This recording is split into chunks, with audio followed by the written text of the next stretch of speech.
Haleen, and I'm a technical solutions architect with Cisco. And this guy over here is Mike Simone. He's on our threat team. So he works with our advanced malware protection products as a consulting engineer. And the two of us have you guys, hopefully, for the next 2 hours. And we're going to walk through not really so much a product pitch. I know we're a vendor, and you're probably expecting that we're going to give you a product pitch. And we're going to talk a little bit about our products, but what we really want to talk about is threats. Threat-centric security is the name of the talk. And so we're going to talk about trends in the industry. We're going to talk about what the threats are, right? We're going to talk about ways to defend the threats. So the first hour is going to be more security in general discussion, and I'm going to take that part of it. And then the second half of the session, Mike's going to take over and is going to walk through our advanced malware protection capabilities and spend time on a live demo. Please, I ask, interrupt us. At least I like being interrupted. I didn't ask Mike if he likes that, but Oh yes, please. If it's interactive, I feel much better. So interrupt us with questions, and if you don't think we're going in a way you want to hear, point us in a different direction. We can go a lot of different ways. Okay, hopefully you find this session valuable. So I'm going to start out by talking about Talos. Is everyone here familiar with that word? Show of hands if anyone is. Okay, a few. So Talos, the origins of Talos. Talos is an organization within Cisco, but unlike just about everything else in Cisco land, it's not an acronym. So it doesn't stand for threat analytics something or another, although that might be cool. Talos is actually a Greek giant. So he was a big bronze giant that circled the island of Crete 3 times a day and bashed on pirates and tried to keep the island safe. So that's the origins of Talos. So our Security Research and Intelligence Group, formerly known as the VRT, if you know SourceFire or Snort, that VRT team joined forces with the existing intelligence services that we have within Cisco, things like IntelliShield, SIO, Standardbase, and so forth. These various different threat analytics teams came together into one large team. They have a staff of about 250 people, and their day-to-day job is researching, finding out what the threats are, analyzing them, trying to shut them down. Right? That's ideal. But also doing a lot of other things, and we'll talk about that. The description that shows on the slide right now is just copied and pasted right off of the Talos website. So Talos is the industry-leading threat intelligence organization. We detect and correlate threats in real time using the largest threat detection network in the world to protect against known and emerging cybersecurity threats to better protect your organization. Sounds really cool, but as I dive into it, I think you'll think it sounds even more cool. So Talos has a very useful website. You're not going to buy product if you go there because they don't talk product. Okay, so go to talosintel.com and you'll find a lot of good things. You'll find some open source software. You'll find threat feeds if you're looking for lists of known attackers so that you can use various different products, whether they're Cisco products, whether they're open source, whether there's something else. You can integrate those in using the information you find on the site. You also find a really nice blog that walks through what are the latest attacks that they're seeing, the latest threats, the latest vulnerabilities, and then techniques to try to mitigate against that. A lot of other educational information as well. But I strongly recommend making this one of the common sites that you go to. A few things I pulled off of this when I looked at it last night, just to grab 4 recent things they've done on their blog. The announcement last week about the multiple vulnerabilities in network time protocol. So that was one of them, discovered by Talos. About 2 weeks ago, you guys familiar with Angler?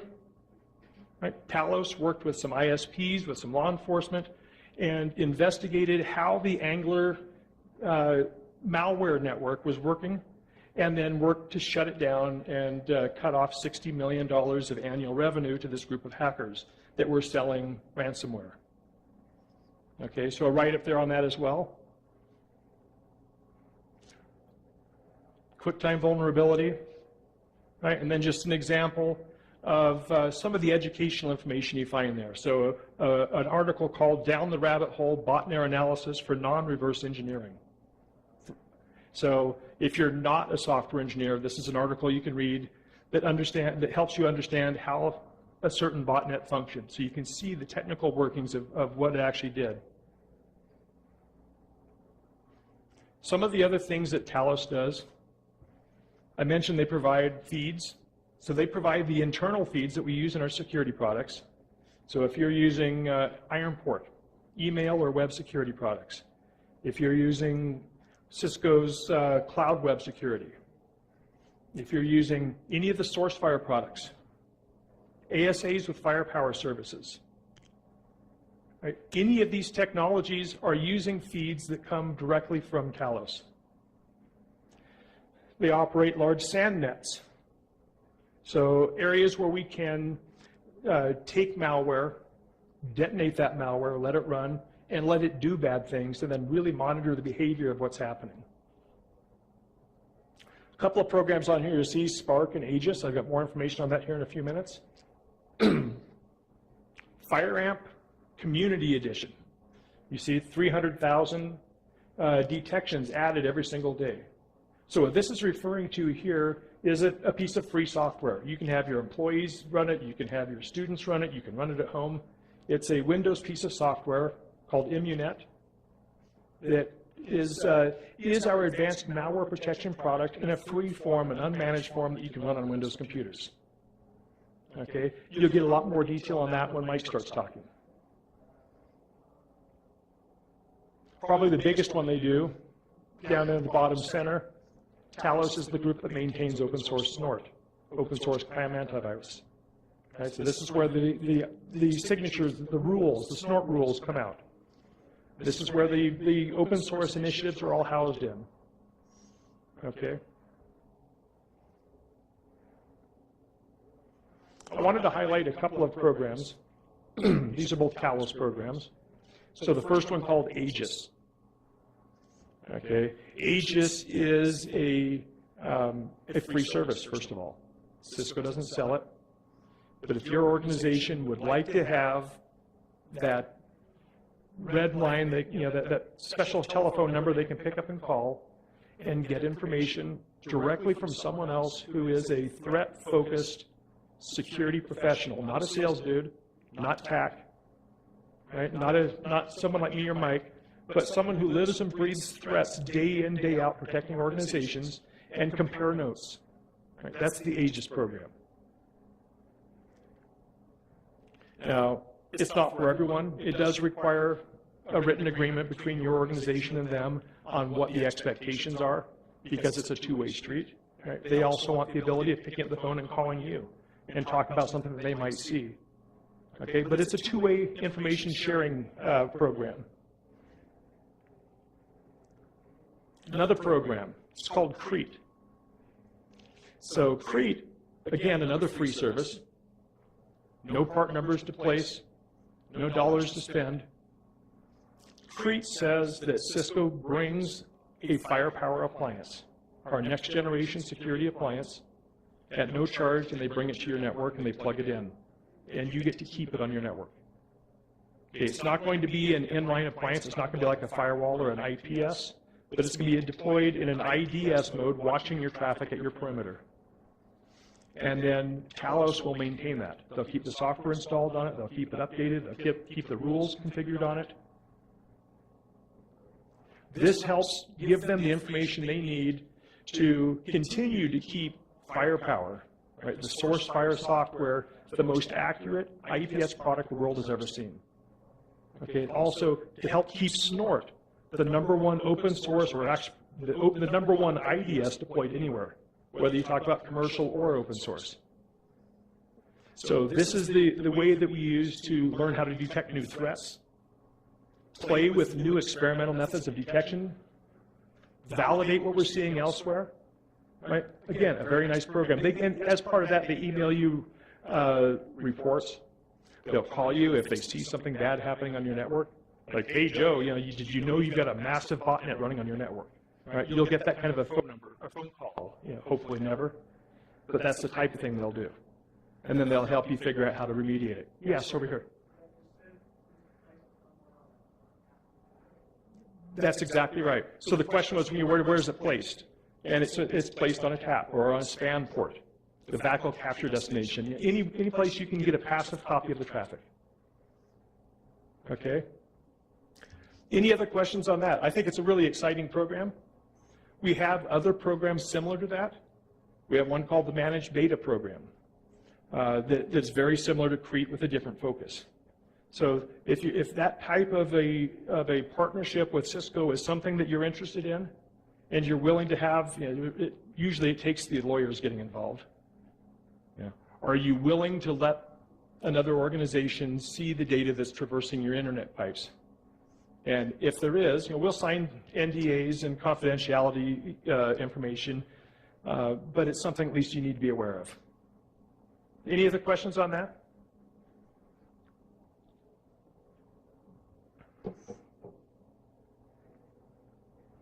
So now let's talk about the threat landscape.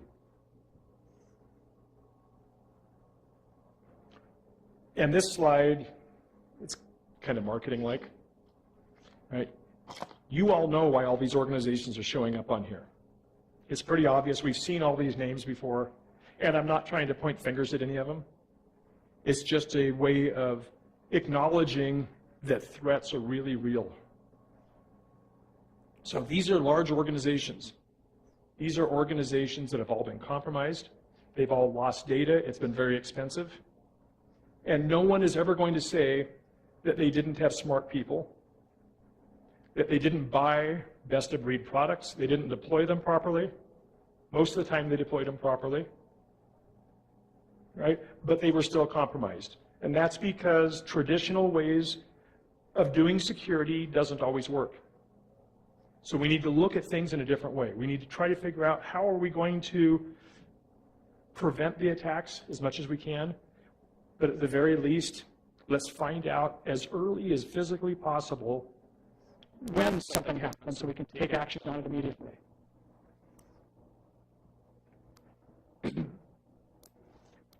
Now, looking at the threat landscape, someone who doesn't know security, most of you guys here are in an engineering technical role, and you have a really good understanding of security. But the people you report up to, eventually you hit someone of the C levels, they might not understand it. Well, why can't I stop it? Why can't I buy this yellow box and plug it in and have it stop everything? And it's all the bad stuff.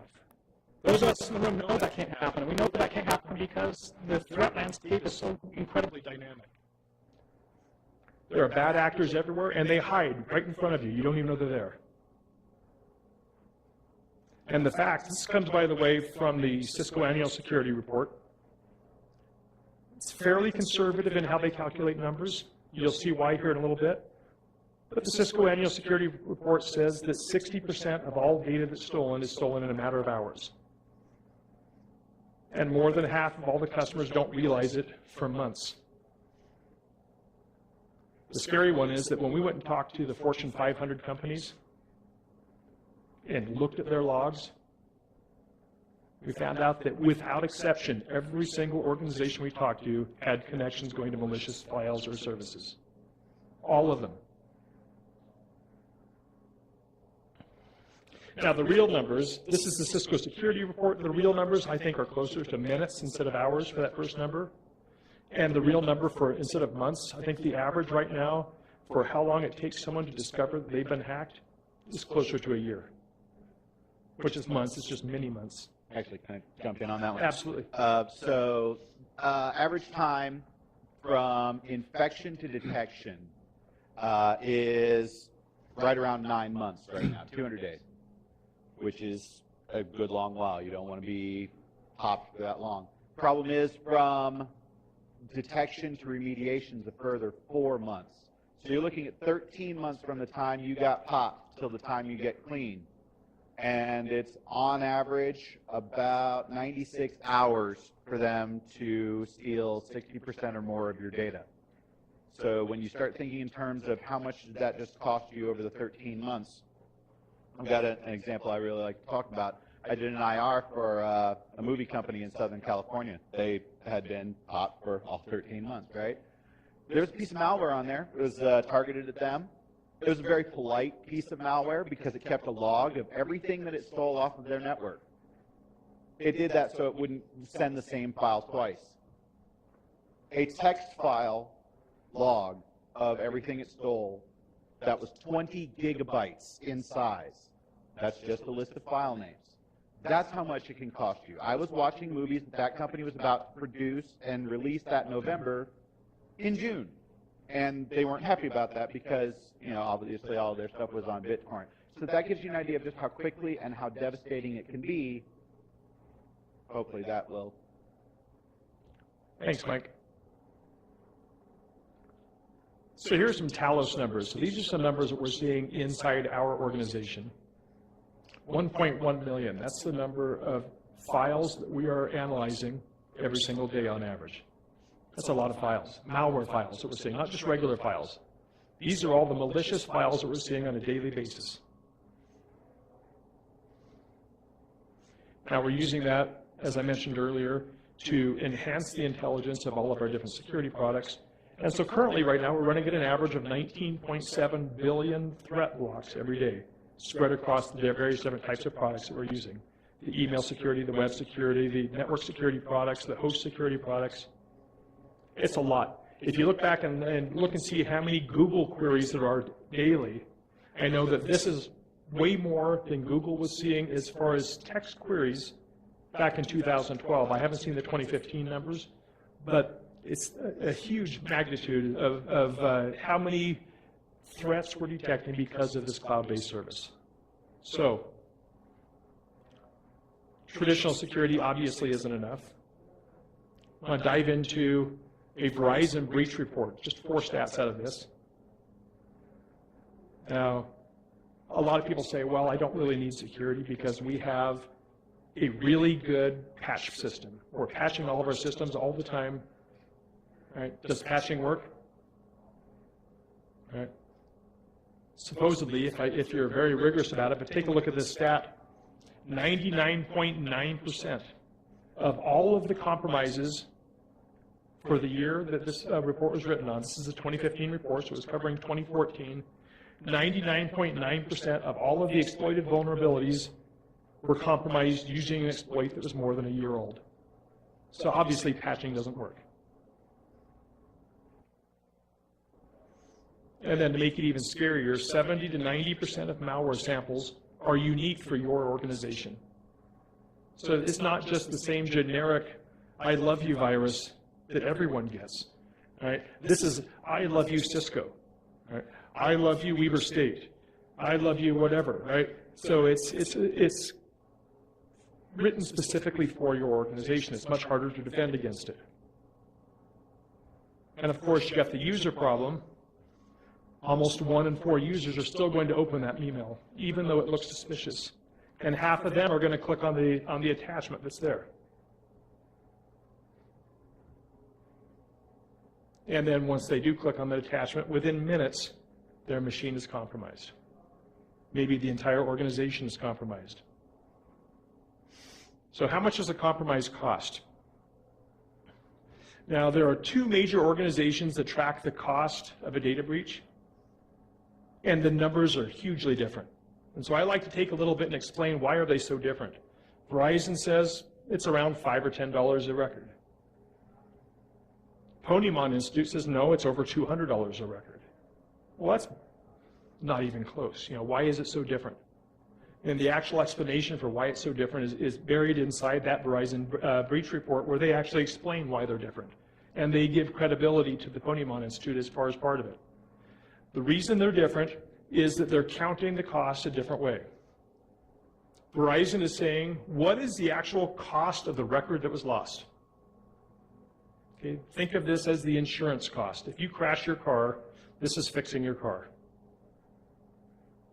Ponymon is looking at it from a long-term, broader scope, this is the cost of everything else that happens, the ongoing medical care, the time you had off of work, right? Having to go out and buy a new car or repair the one you've got, the insurance rates escalating for the next several years, right? So that's the actual cost of an organization for the overall cost of a data breach, is about $200.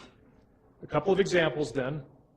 I'll start out with a small to medium school district, 10,000 students in Missouri, where they had an unfortunate case where a teacher who had a bunch of student records open also clicked on an email attachment, got a piece of malware, infected her machine, and then 10,210 records disappeared out onto the internet. Cost of school district, the actual cost of the loss, somewhere between 50 and 100,000, somewhere around there. Now you might say, well, 50 to 100,000 isn't huge when it comes to a data breach. No, it's not really. But are there any K-12 people here? All right. Do you have an extra $100,000 sitting aside that you can use for this? Right? No one does. Right? This is a teacher's salary, maybe two of them. Okay? And if you look at the real cost, the Ponymon cost, $2 million, you know, even the biggest school districts don't have $2 million setting aside to deal with this. Now we look at the other extreme. Anthem, Blue Cross Blue Shield, a targeted attack from the internet where they lost 78 million records. Yeah, I'm glad I didn't work there. How much does it cost? I can't even think that far. The Ponymon cost, I didn't put it up here because I didn't want to do scientific notation. If I need scientific notation, the number's way too big. But just thinking about it from something I can wrap my head around, how much does it cost for 78 million stamps? Even if I buy them cheap at 10 cents each, $8 million, okay, this is huge. And then they've got other things to worry about, like depending on what state the records existed in, there's an amount of days that they have to notify the people that their data was lost. In some of the states, it's only 60 days. The people who work at Anthem said the most they could ever possibly send out is 1.5 million breach notification letters per day, 5-6 days a week. It's impossible to do that in 60 to 90 days. So they were going to be paying extra fines on top of that because they couldn't comply with the notification requirements.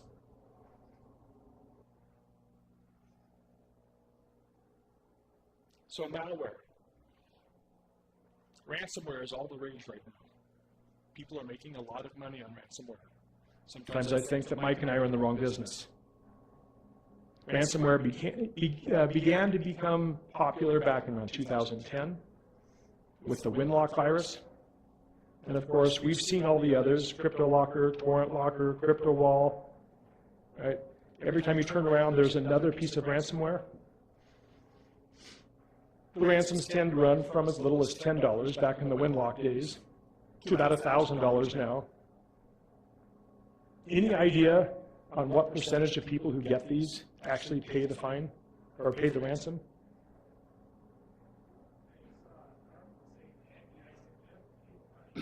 Exactly. That came out yesterday. Yeah, the FBI said yesterday organizations might want to consider just paying the ransom, right? Because it's so expensive to try to fix. Almost 70% of the customers, or the victims, customers of the hackers, right? Almost 70% of them are paying the ransom. So how much are these people making? Well, as of June 2015, in the United States alone, CryptoWall, the people who wrote that were making $18 million. That was just in the US. The number for Australia was double that. Okay? There's real bucks out there for people who want to sell who want to create ransomware.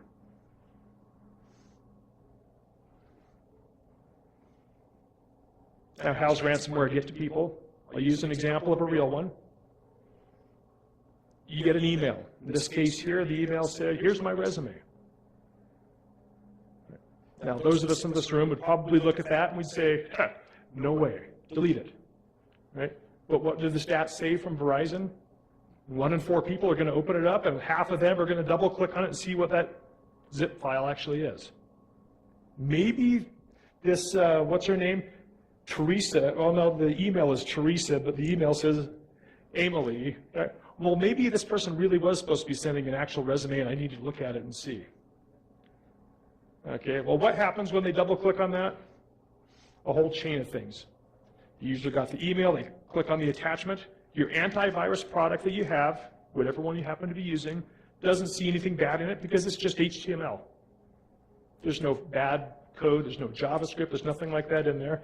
It's just an HTML that has an iframe that redirects to a compromised site. In this case, it was WordPress, which then redirects to Google Drive, which then downloads a zip file which has the real malware in it, and all of a sudden, in a matter of a second or two, you get an email, a notice on your computer that looks something like this. Congratulations, we've now protected your files for you. Okay, and depending on what variant you got of this, it's anyone's guess which of your files have been compromised, have been protected,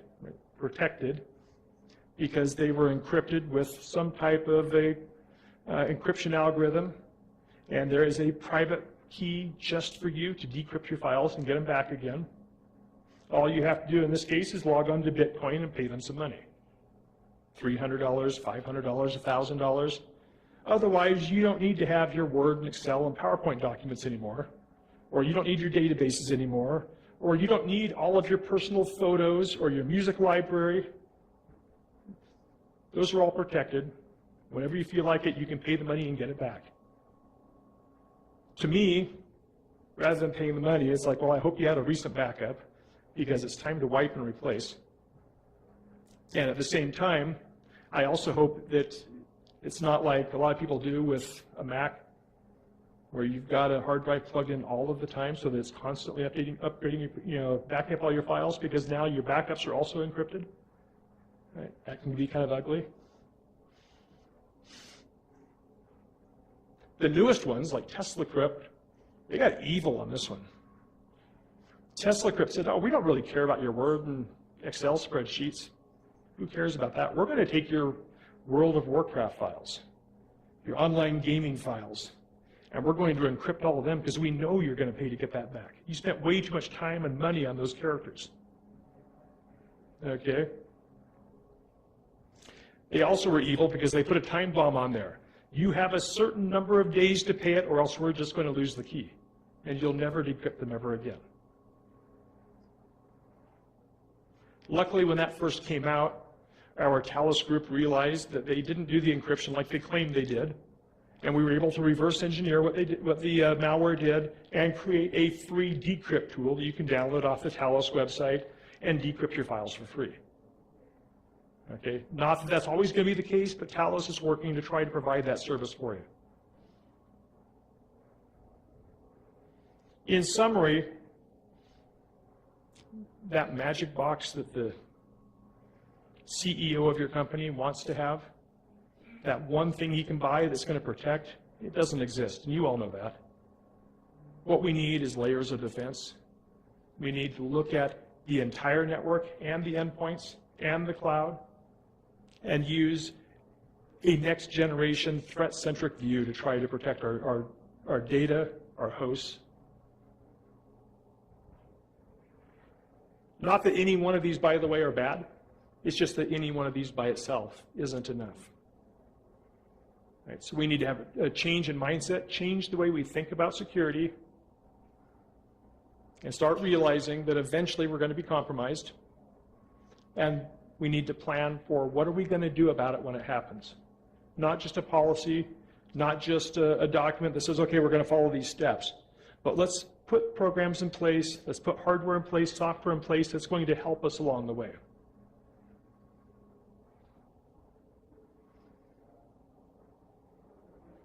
Have you guys seen this slide before? We call it the BDA. I think there's a requirement at Cisco that every slide has to have this on there. So I have to have it in here. Not that it's bad. I do like explaining it a little bit. BDA stands for before, during, and after. We call it our Attack Continuum, and it's the idea that everything that happens, everything bad that happens, everything good that happens actually, goes through three phases. There is what you do to try to prevent it from happening in the first place. There's what you do to detect it occurring right now and put a stop to it. And there's what you do afterwards. And we believe that these, rather than being silos, like most organizations treat them, need to be, like it's drawn, gears that feed each other. So that the intelligence you use from one is fed in as data to help make the other areas better. So before, during, and after, across all of our devices, all of our networks, and do it all the time. So the types of technologies that we tend to use for this, before, is things like patching, training, firewalls, identity systems like identifying who's coming onto the network rather than just using a pre-shared key, VPN technologies. All these are things you do to try to reduce the possibility of being attacked. During is deploying things like web security products, email security products, antivirus products, IPS. And then after is the log aggregation, the full packet capture. The ability of understanding what's actually running on your network and why is it running and how is it relating to what we saw that was bad occurring on the network. Everyone see the news this morning about Landcope? 1, 2. So Cisco announced the acquisition of Landcope today for about $450 million. Landcope, if you're not aware of them, is they have a product called StealthWatch. They've been a big Cisco partner for several years. And it's a technology that uses NetFlow, data that's generated from your routers and switches already, from your firewalls, Cisco firewalls, Palo Alto firewalls. That NetFlow data is sent to a central collection point called a flow collector, and that flow collector then analyzes the communications, not just from an IPS, but all network communications, and then utilizes a set of cloud services as well to really crunch the data and come up with a good description of what's happening on your network. Helps you pinpoint things like exfiltration, data that people are pumping out and sending otherwhere. Things like whether or not your security zones are working the way they're supposed to. Am I seeing any data leave my PCI network for any reason to any place that's not supposed to be going? And there's a lot of security data that you can get out of NetFlow. So that's a very exciting acquisition. I'm really happy to see it come in. That does fit in the after phase, right? Because that's watching the logs. It's watching what's happening on the network after it's already occurred. So what products do we have? And I'm going to go through this part of it pretty rapidly because I don't want this to be a sales pitch. But we have right now what we believe is the ideal threat-centric next-generation security appliance. Because we've taken the Cisco ASA firewall family, right, one of the longest-running firewalls in the market. The Cisco firewall, the PIX originally, right, became the ASA eventually. The PIX and Checkpoint were actually the first of the commercial stateful inspection firewalls. And the ASA has had such a huge amount of network capabilities put into it over the years, things like clustering across single and multiple sites, multiple HA variations, routing protocol integration, the ability of doing a lot of really cool network things, and we've tied that into the best-of-breed inspection capabilities that we got from SourceFire 2 years ago. The advanced malware protection, the IPS capabilities, the next-generation software capabilities. So those have been added together, built into a fantastic next-generation firewall or next-generation IPS, whatever you choose to call it. I like to call it a next-generation security appliance. And so what that appliance is giving us then is the ability of doing what you think of when you think of NGFW, right? Application control, identity-based firewalling, those types of features. So gaining all of those strengths while also being able to stop the bad traffic that's happening within it. So back to the threat-centric aspect of our next-generation security platforms.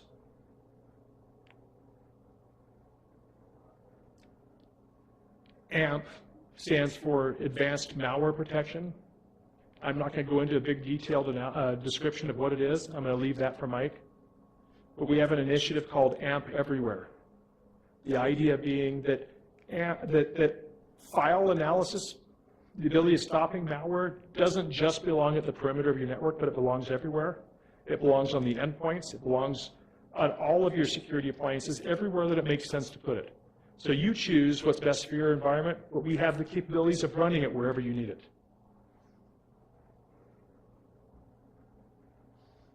Are you familiar with NSS Labs? Show of hands on that. A few of you. So NSS Labs is a independent organization that every vendor likes them and hates them depending on what year it is. Right now we like them. We think they're pretty cool right now because they've been saying good things about our products. But they're a group out of Austin, Texas. They run 3 or 4 different tests every year. And what they do is they say, okay, we're going to do a bake-off. We're not going to let any vendor pay us for it. We're going to do it on our own. We're going to go out, we're going to get all of these different products that participate in a certain type of security, and let's analyze them all against each other, running the exact same traffic through each one of them, and then just score them all. And give a scorecard based on how effective was the security versus how much did it cost. They give a chart that looks kind of like a Gartner Magic Quadrant, but again, this is technical in nature, whereas Gartner is an analyst business type of view instead. So the higher up on the chart, the better the security. The further to the right, the less it costs. The dotted lines indicate the average mark. So this is the second year in a row that they've done a breach detection report. That's testing the anti-malware capabilities. And we are very, very proud that we took first place by a long shot on how strong the inspection capability is. We were in a virtual tie for first place last year, so we're very good that we're very happy that it moved up. We're getting better. Looking at IPS, we had the most accurate IPS out there as well. We weren't the cheapest. Cisco's hardly ever the cheapest, but we weren't the most expensive either, but we were the best. On this chart here, though, I want to point out that SourceFire, which is the IPS technology that we're using within our products today, has never taken second place in accuracy. They've always been first place every single year for like 8 years that they've been doing this test. And now the last one, next generation firewall. This is last year's test. They haven't come out with this year's test yet, but for 2 years in a row on the next generation firewall, we've taken first place there as well, and also scored very well on price.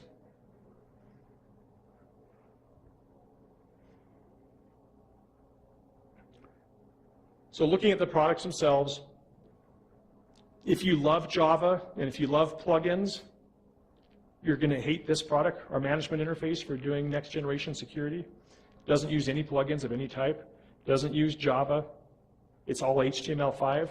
For anyone who's ever done any management on a Cisco product, you should all be clapping, right? Because this is cool. I can run, yeah, perfect. I can run this on my iPad, on an Android, on a Linux box, on a Mac. It doesn't make any difference. It runs just the same on everything. So I'm not going to go through a bunch of screens on it, but it's a really nice interface to use. It's fast, it's powerful, it lets you do centralized management of a lot of devices, and it's also the reporting for all of those devices. Gives you a lot of information about what's happening on your network.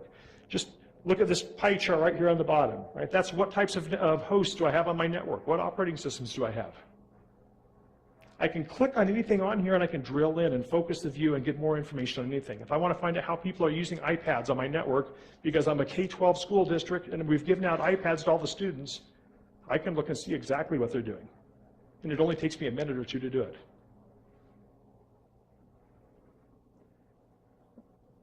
I've got several slides on which products we have that can do this software capability. I'm not going to go through all of them. I'm going to make it really easy. If it's an ASA and it has an X as part of the name, yes, it can do it. So we've got the fast ones, like the 5585, the slower ones, the 5500 that have something else in the number, -X, like these, the newest models we've introduced. We have the firepower appliances and the AMP appliances, so dedicated SourceFire appliances as well. They run the same software, the same capabilities. And you can see speeds are getting incredible.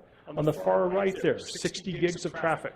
On a box that has 40 gig interfaces, 10 gig interfaces, 1 gig interfaces.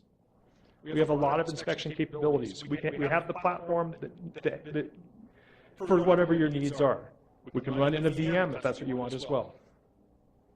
Our newest one, we just introduced this summer, the Firepower 9300 for people who need 240 gigs of inspection on one box, or who need to cluster them together to exceed a terabit.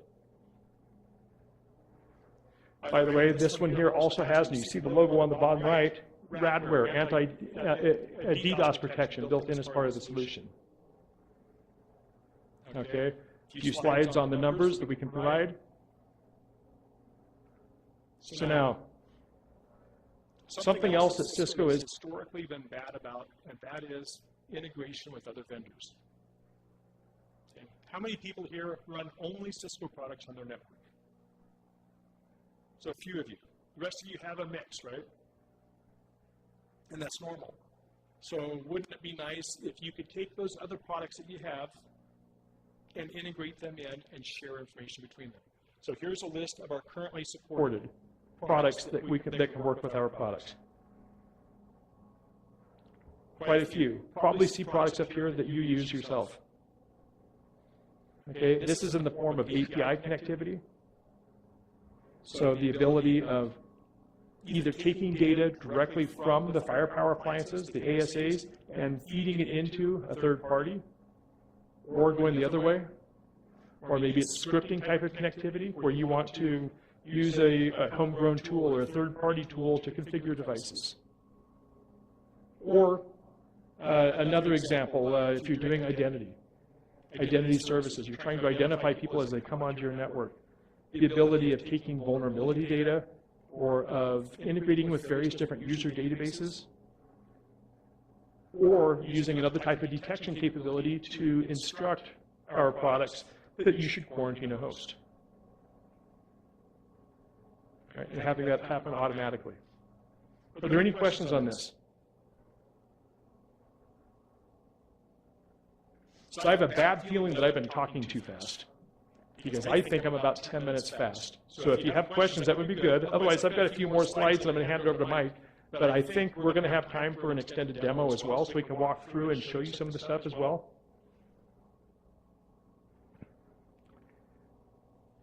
So let's look at a few more slides from Talos, just a few. And I think these will be a little bit fun.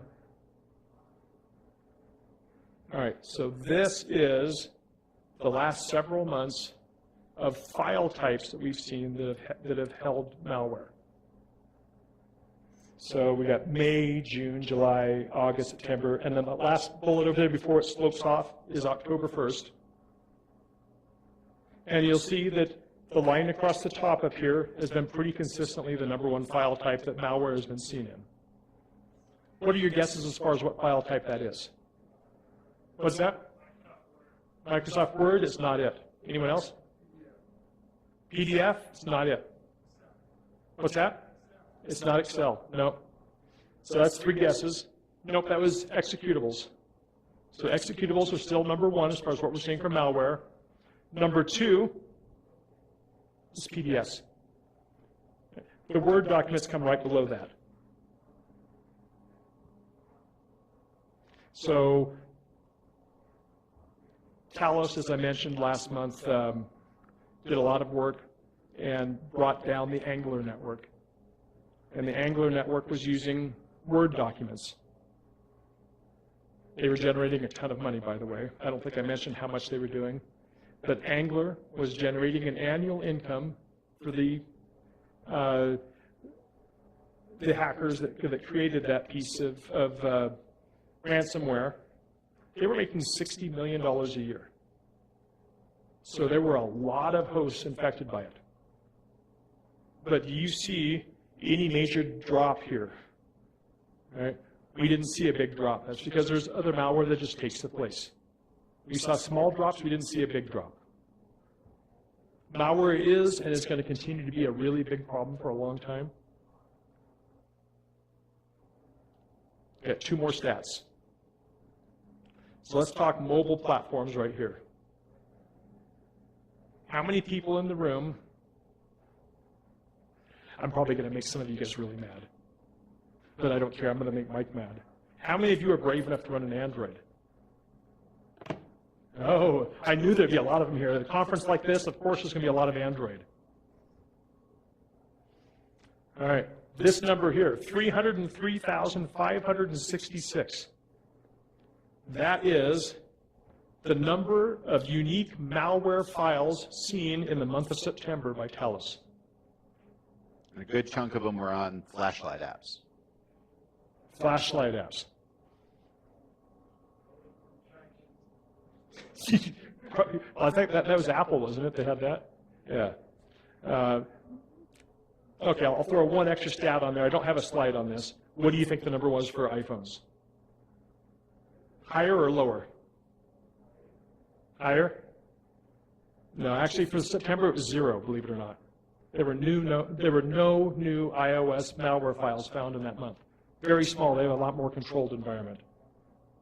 There were a few, of course, in the month prior to that with the issue with China and the App Store. All right, what do you think this number is? Any guesses? What was that?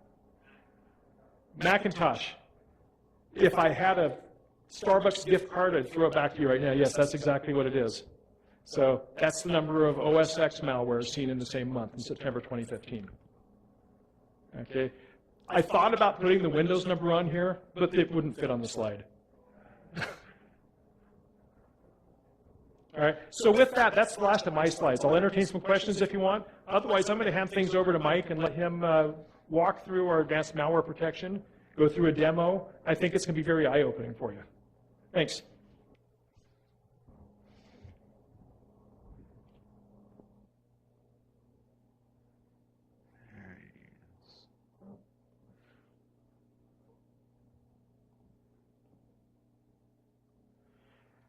All right, so I'm going to try to go through my slides pretty quick because we're all engineers. We all like to play with the interfaces.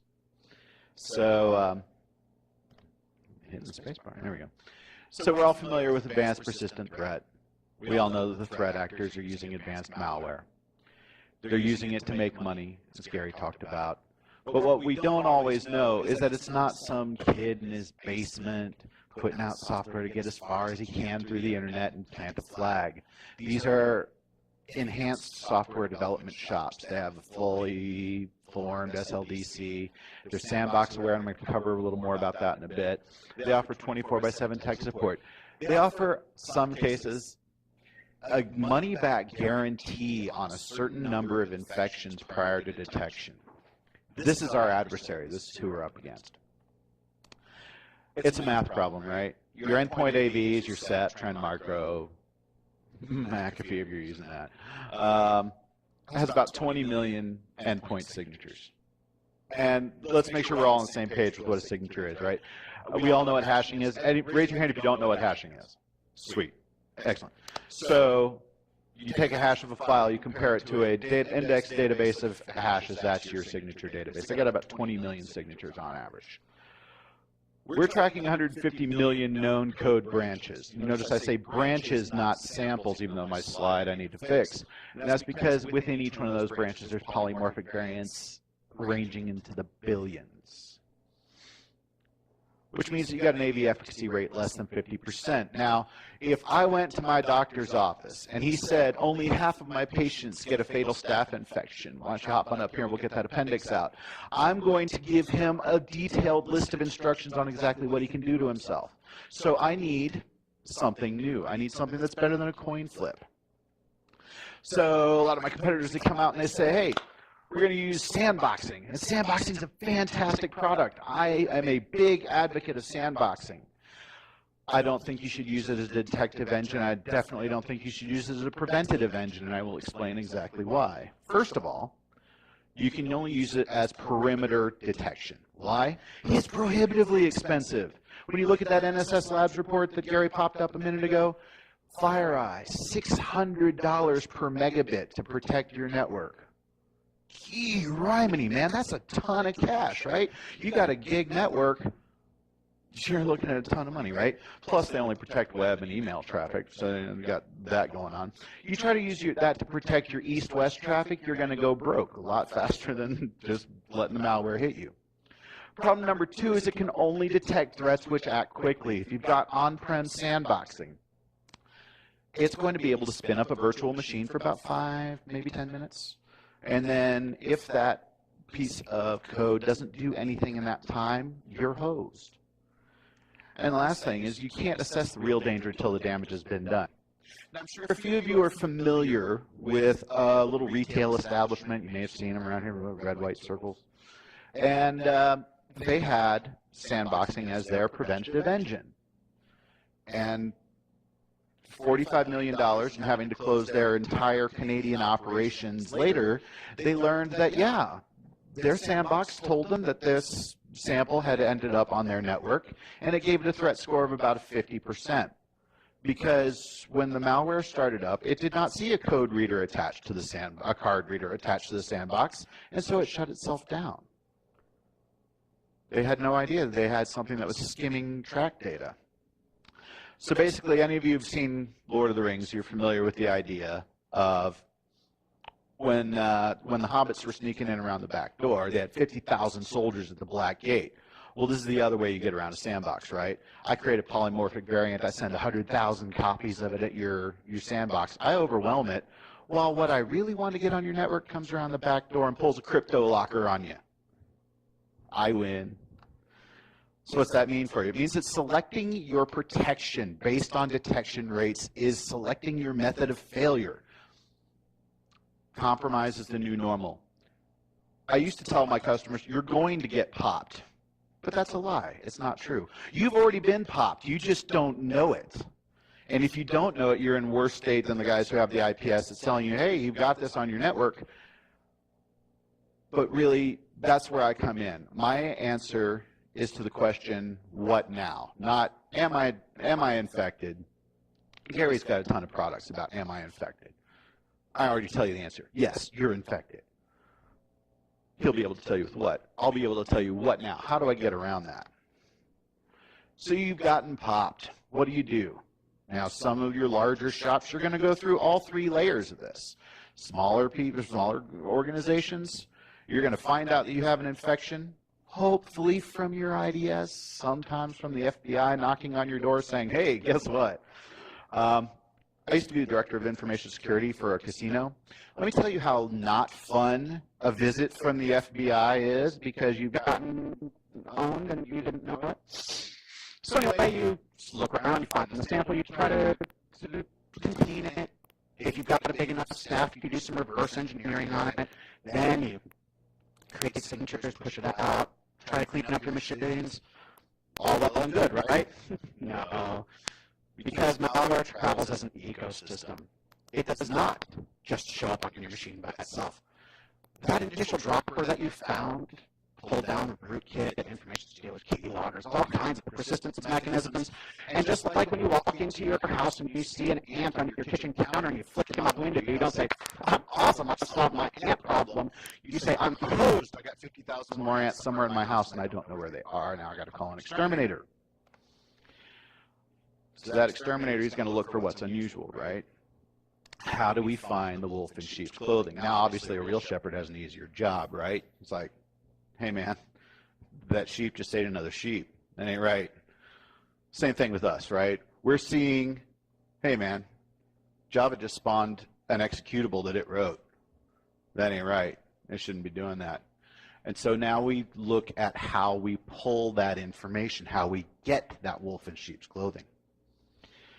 This is a builder slide, but I promise it's my last slide, and we'll go to the fun part. So AV and sandboxing, they're going to start with the same thing. They're going to start with that signature-based detection. Now, my very, very favorite competitor, who I bet you probably guessed who they are, they start off by using Clam AV, which if you paid attention to Gary, you know Talos manages and maintains Clam AV. So they're selling you at $600 a megabit my open source software. And they wonder why I don't like them. So they're going to start with an AV engine. And it's going to compare those signatures. If it matches, it goes ahead and quarantines the file. If it doesn't, it stops carrying with AV. Next thing your sandbox is going to do is it's going to spin up a virtual machine. It's got to run that code sample. It's going to see what it does. And then it's going to send it on to the endpoint. Actually, that's not accurate. Patient 0 is going to get it first try.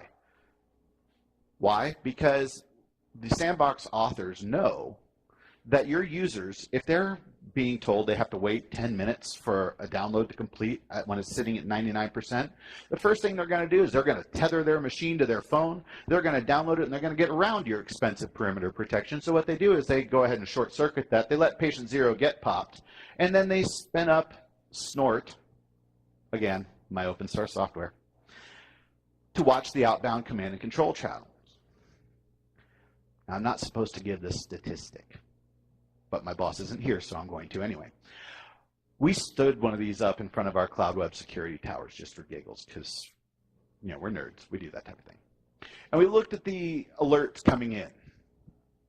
And of the alerts that came in, 99.8% came from Snort.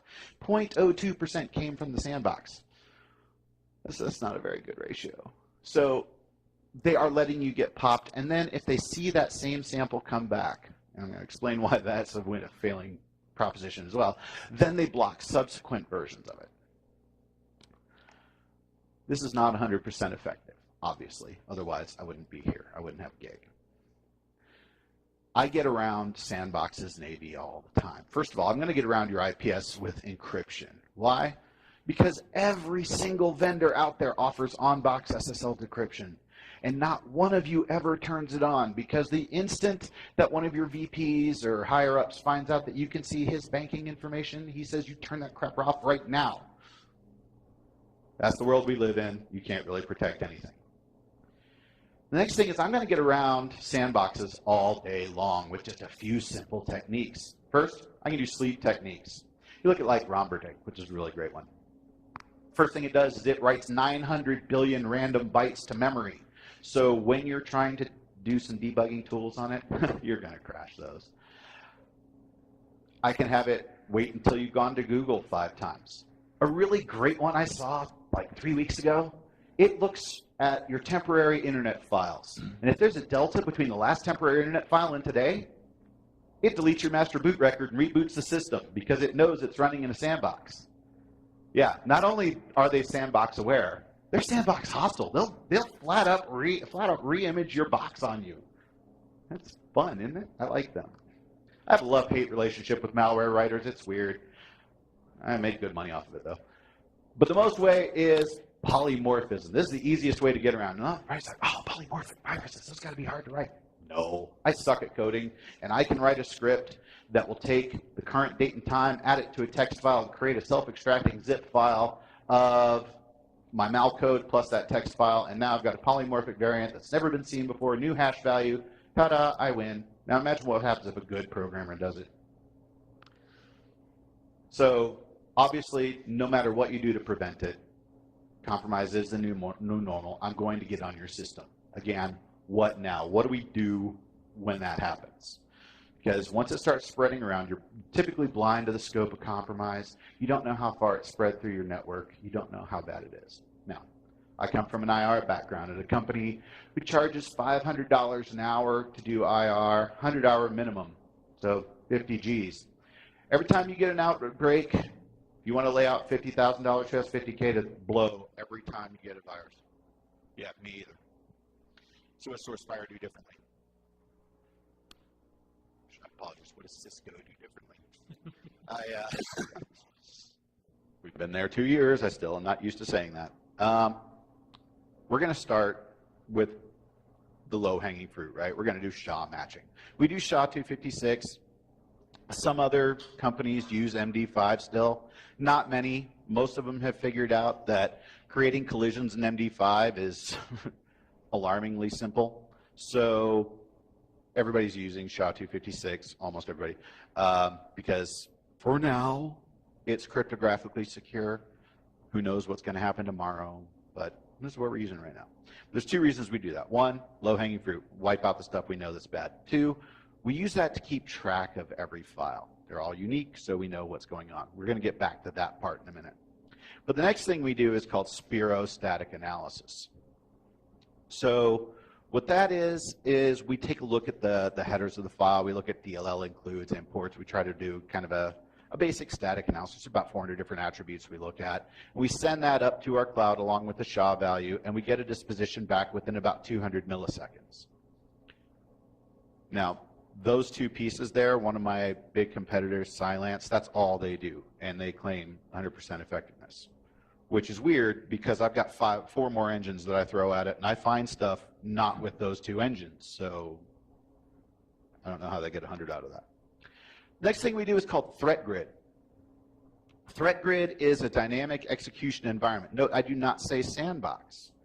It is a dynamic execution environment because I can change attributes of it while I'm dealing with the sample. I have glove box interaction. Basically, I have a VNC connection into that sandbox while it's running. So if I've got something that's waiting for a particular interaction or checks for delta and temporary internet files, whatever it is that it's looking for, I can make that happen. So I can get it to do the nasty thing. The other thing it does is every single time a sample is sent to it, it runs it again. Who would like to take a guess why we do it that way? Nobody. All right. We do that way because command and control channels change. The commands coming from them change. Sometimes malware is waiting for a specific time and date. I always want to know not only what's it doing right now, I want to know what it did do 3 months ago, what's it going to do 3 months from now, and I have the ability to pivot through all of that data and find it and use it to my heart's content. Now, these 3 engines all run on our gateway solution, which is where you turn on AMP on your iron ports or cloud web security. It runs on our network solution, which is where you enable the AMP license on your firepower devices, on your ASAs, or a standalone AMP appliance. And it also runs on the endpoint, which is pretty obvious what an endpoint is. The next couple of engines are endpoint only. So the first one is ethos analysis. It's fuzzy fingerprinting. I use hacker obfuscation techniques like pack, unpack, repack a file, try to get it to match an existing hash value. If it does, it's malware, because real programmers don't obfuscate their code. The next one is Tetra. It's a third-party antivirus that we license for a couple reasons. One, it's got a fantastic rootkit detection and removal system, and I'm very happy with that. 2, sometimes your desktop team's going to fight back and say, all right, security, you've already put AnyConnect on here. You've got an AV on here. Now you want me to add one more thing? No. You got an AV engine built in here, so now you don't have that agent fatigue. And the third, of course, is your layer 8 problem, right? Management saying, you want how much money to have 2 agents? No, you can have 1. Problem solved. But all of those are just feeding information into the most important engine of all, and that's my retrospective detection engine. What that does is it watches the interactions between files to see how they behave and determine if we're dealing with something malicious. Let's give the example of zero access. Zero access causes Java to write an executable file 3 times, move it to the recycle bin, and execute it. These are all problems. Java should not be writing executable files. Java should not be running anything from the recycle bin. So these types of indicators are compromised. And we have hundreds of these decision trees. That's just my favorite one. We use that to surface a threat and announce that you've got something on your system. Zero access is polymorphic, which means it's never going to match a signature no matter what you do to it. It's going to take 7 minutes for Threat Grid to come back with an answer. But if we see Java writing an executable file, we already know this is bad, shouldn't be happening. So we look at these things happening and we look back over time and we basically give you the ability to turn back time on that threat by seeing not only the initial dropper, but we see everything else that came with it. We're able to see those persistence mechanisms, the information thieves, all those other pieces together.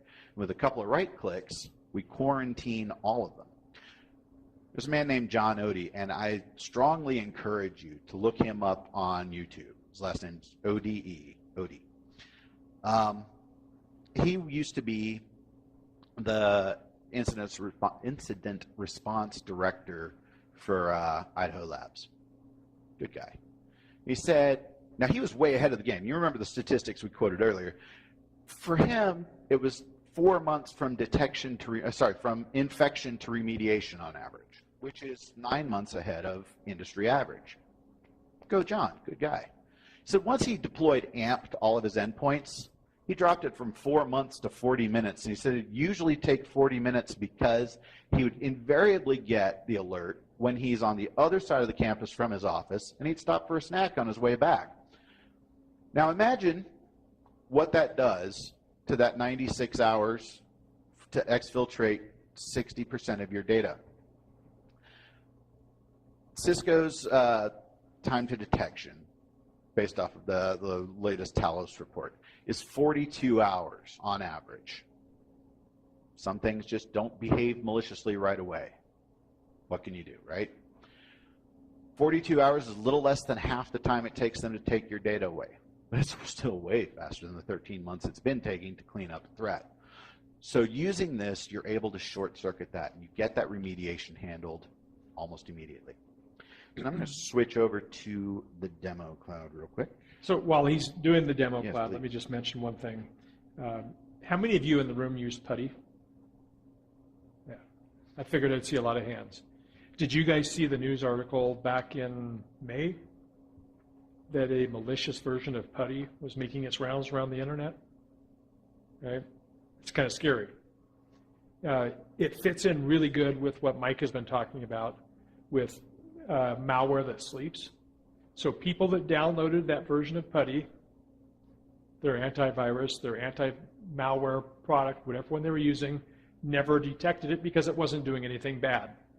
It looked like it was a terminal program, right? It was allowing people to do serial connections, SSH connections, telnet connections, letting them log in and do their network management of their routers and switches and firewalls and such. So what it did is it installed itself. It waited until it went through all the inspections, got that clean bill of health from whatever sandbox product you're using, whatever antivirus product you're using, and then a week, 2 weeks, 4 weeks, sometime later, if I remember right, I have to look it up again, but it seems like it was around 4 or 5 weeks on PuTTY. It waited that long, and then it started doing bad things. So then it started harvesting the IP addresses you were connecting to and the usernames and the passwords and sending them out to somewhere else on the internet so that they had all the keys to log on to all your devices as well. Okay, with that type of ingenuity from the malware authors, it makes it hard to fight against them using traditional methods. And what Mike's going to show you and has been talking about here, this is key, that whole retrospective discussion of being able to turn back the clock and see what things were doing before, regardless of whether it was identified as malware initially, is very, very important for keeping your network safe. Cool. All right, so this is the AMP for Endpoints console. This is where you're going to be interacting with your endpoints to clean them up. The network piece shows a lot of this, but it does not give you the remediation capabilities, which I think are going to be the most important to your organizations. So, and forgive the suit jacket. I don't want to look like a vendor, but I'm from Vegas. It's cold here. I don't know how you guys put up with it. So, over here on the right-hand side is a bunch of historical data that every once in a while you'll want to print up and give to your boss. But as engineers, the only thing you care about is over here on the left-hand side. This is your indications of compromise. Now, your AV, when it sees something, is going to give you a list of what was quarantined. Hooray. This is the opposite of that. This is things that we saw, they look malicious, but we need administrator gray matter on it to make a decision. Now, if it's something that's 100% malicious, we already know. It's just going to show up over here. We quarantined it. You don't care. It's not what you're after. You're after the things that are actually actively getting into your network and doing things at the moment. So you can click on any of the host names here and get a list of all of the events associated with that host, which is great if you're a SIM, but I'm not. I'm a human being. So I tend to just go ahead and click on any of these indicators of compromise, because what that brings up is the device trajectory. And a device trajectory is like putting your machine under a microscope and seeing everything that happened on it. Now, as long as you are able to see the big yellow block on there. That is designed so that your administrators don't have to spend time looking for the needles in the haystack. You're right there. You know where that threat took place. So you can jump straight to that and start taking a look at what happened here. You can pull up the indicators and, for example, hey, look, it's 0 access. How did I know? We can see Java writing an executable, then moving it to the recycle bin, executing it. These are all bad things. But now what you want to do, and can you guys see the little gray arrows, or should I zoom in a little bit? Yeah, all right. Now I can see all the gray arrows. I'm old. I have trouble seeing some of this. One more? All right. Hey, look at that. All right. So when you look at these little gray arrows, and now they point forward, but as an incident responder, I look backward, right? I try to figure out what happened. So I'm going to trace this all the way back to the beginning of the threat. And I can see that it pretty much starts around here. Obviously, this is demo data. It's all been sanitized, but this is what it looks like, where it looks like it started. So I see on here, all right, user browse to Google. Now, again, we're watching all the network calls. We're watching every file move, copy, and execute. We actually intercept the API calls between the kernel and the file system so that we can interact with the system on that level. So we see, again, user went to Google, found an ad. That ad redirected them to pwnme.com. Hey, I bet that's a nice, safe website, right? Nothing bad could ever happen there. And of course, pwnme is Java enabled, so it launches JP2 launcher, which you can see over here, which launches java.exe. Now, of course, Java is the most responsible net citizen there is. It's never had any, no, that's not right. It has 99 severe remote code execution vulnerabilities associated with this exact version. And you can see on here where it says it's Java 1.7 update 10. Well, we know that because we track everything by SHA value. We know the exact SHA value of that exact version, and since we have a database of CVEs, we can associate the CVEs with that version.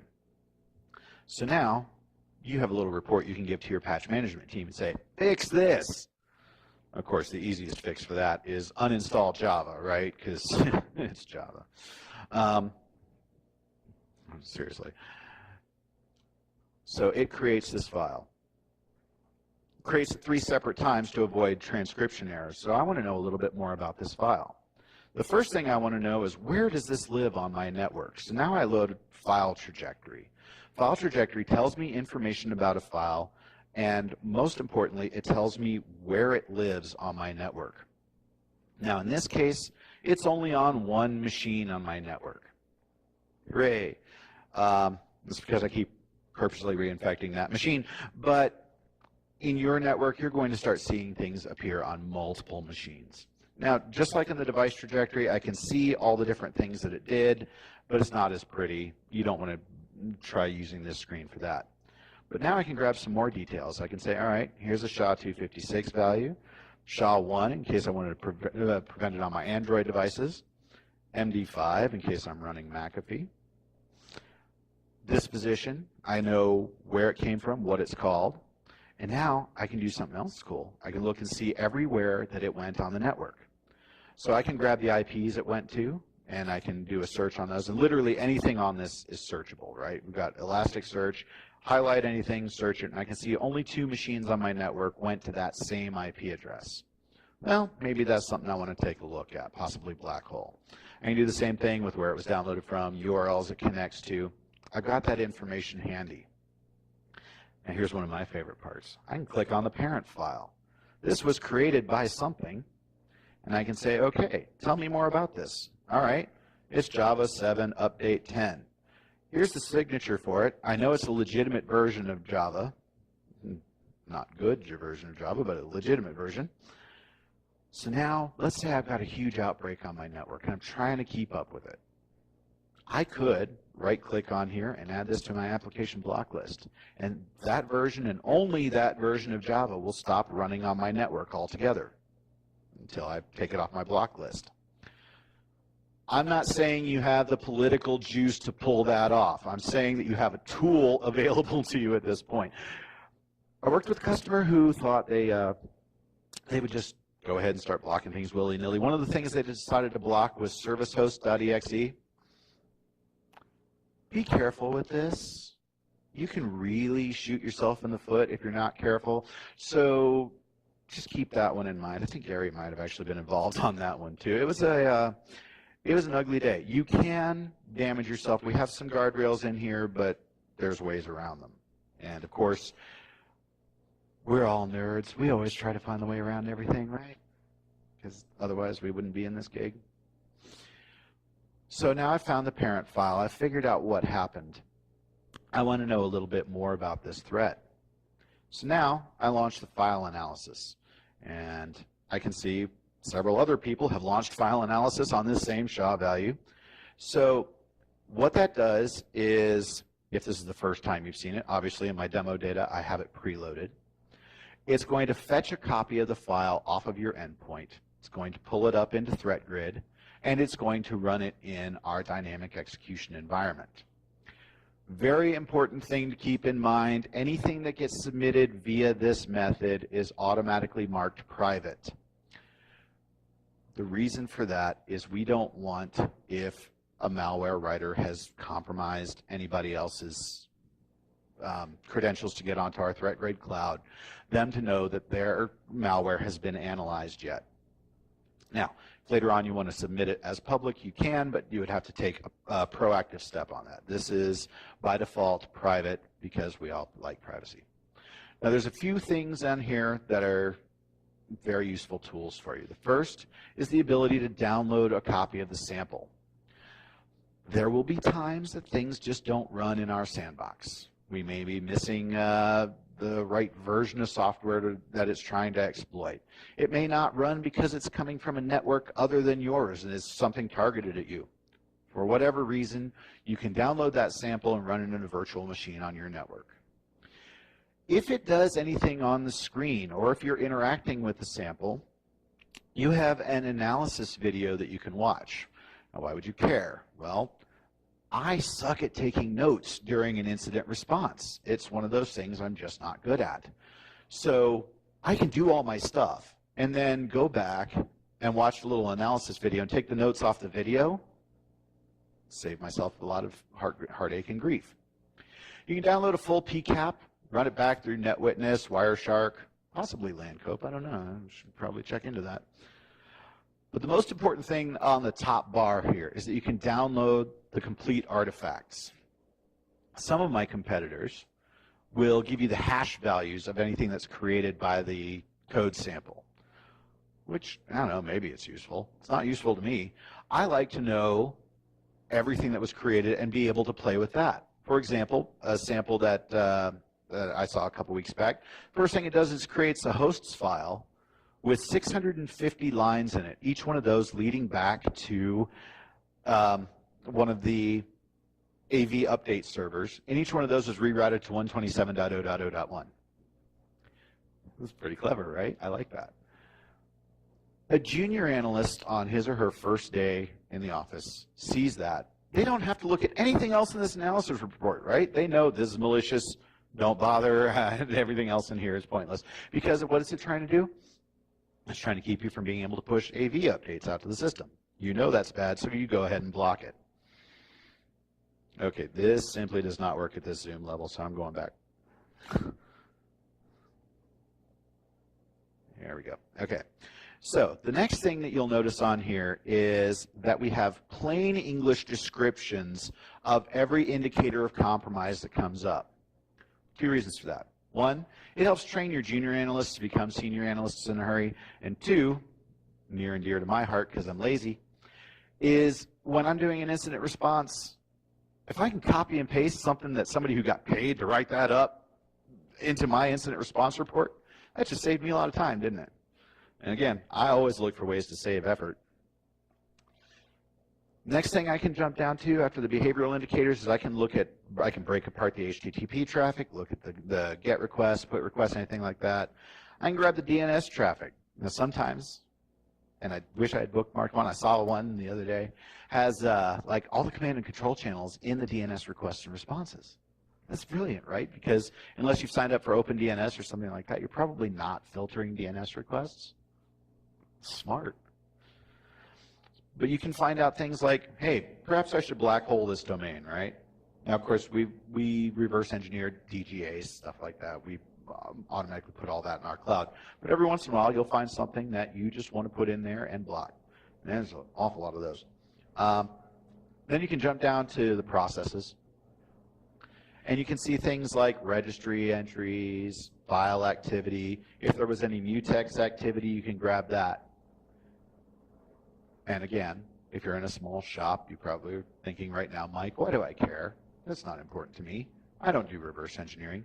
Well, the reason is you can grab the information out of here, come over to Outbreak Control, go to the installed endpoint IOCs. Now, who in here has used OpenIOC before? Anyone? Just me. Okay.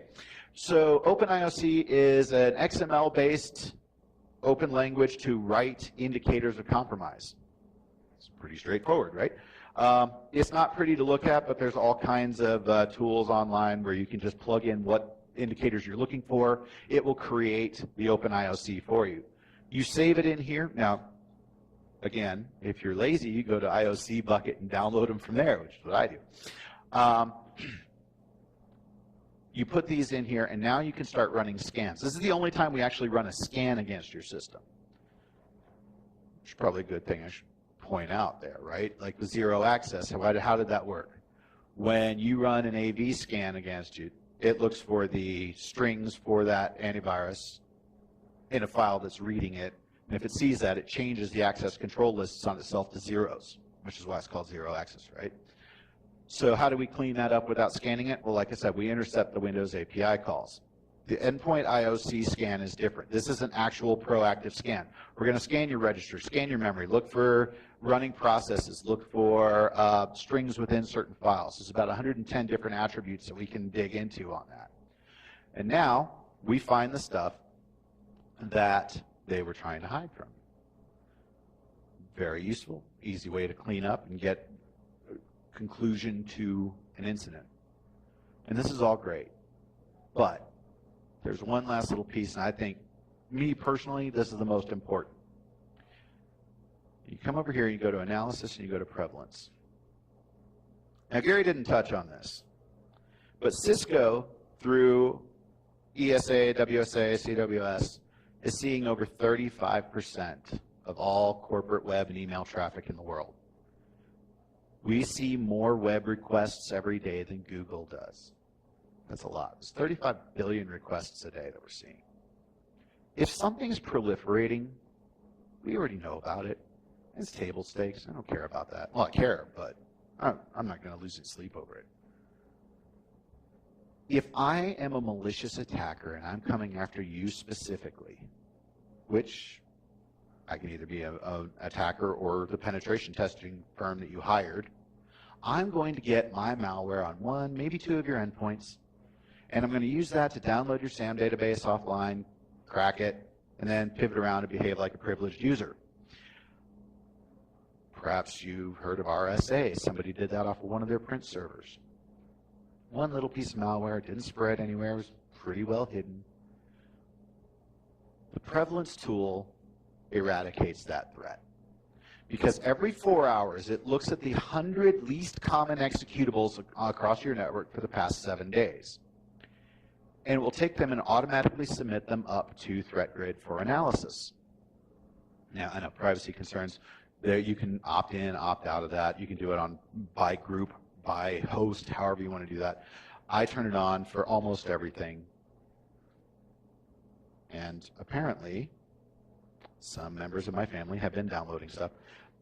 Now, I like to install AMP on especially my parents' machines, right? They give me some excellent demo data, or they used to, until I finally trained them to stop clicking on things. So now I've had to reach out to all my Facebook friends. It's sad. But I found a few of them who are putting some stuff on here, like this File Open Pro installer and Point installer. This is a good one. So, again, you can mouse over here and get a quick view of, is this a threat? Or you can view that full report and jump into there and dig into that piece. This is an extremely useful tool for answering the question, what now? Well, we can take it a step further. We can go into the full threat grid.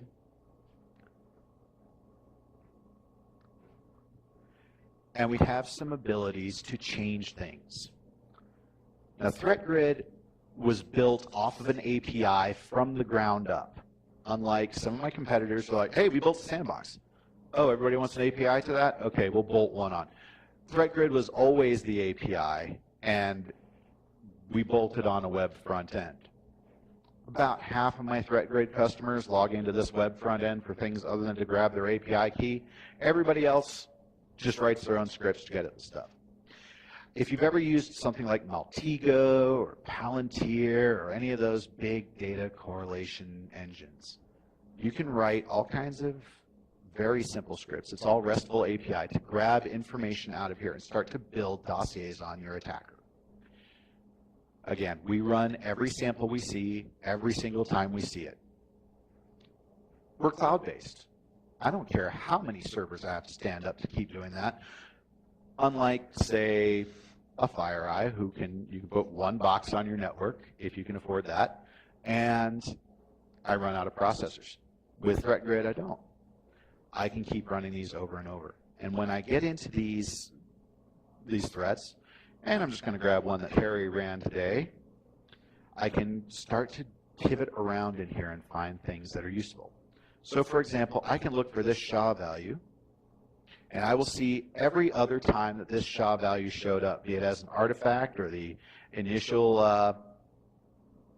file being examined. And I can pivot around through here and find information.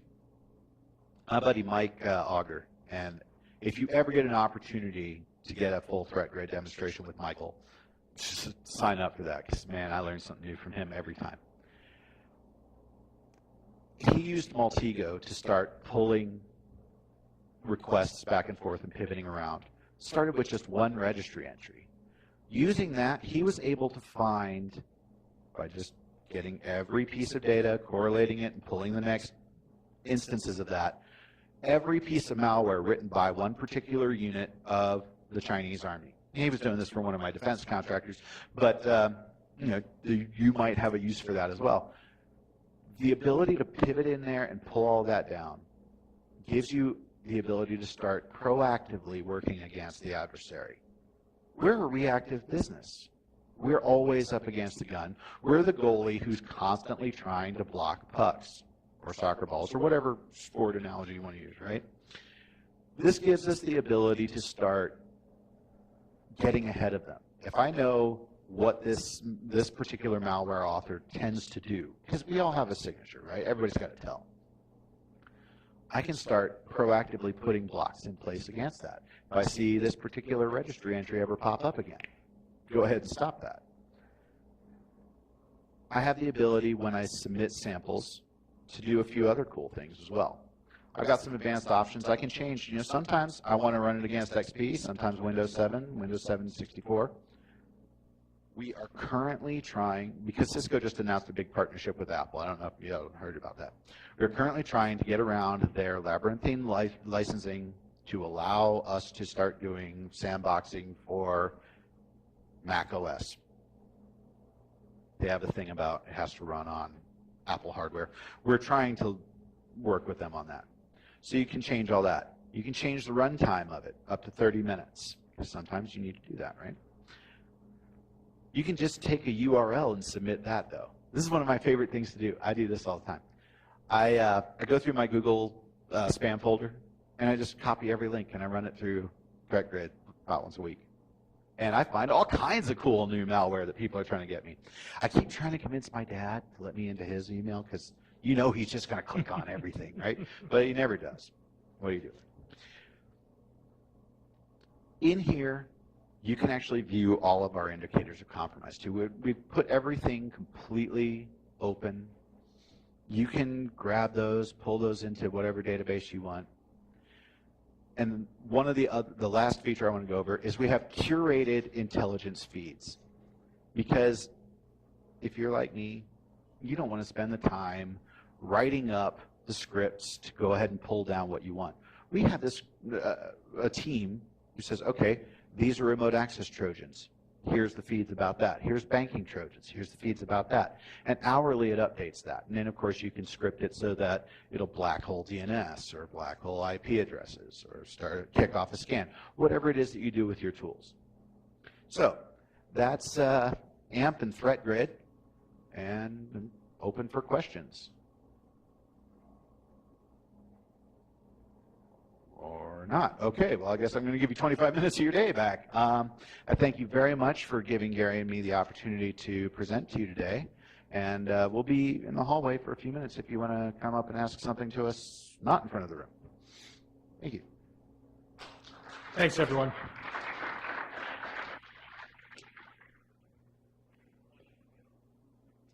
Yes, my slides and Mike's slides are both already posted to the SyncCon website. Mine were posted just earlier today. They might not be there yet. Okay, but they should be there soon.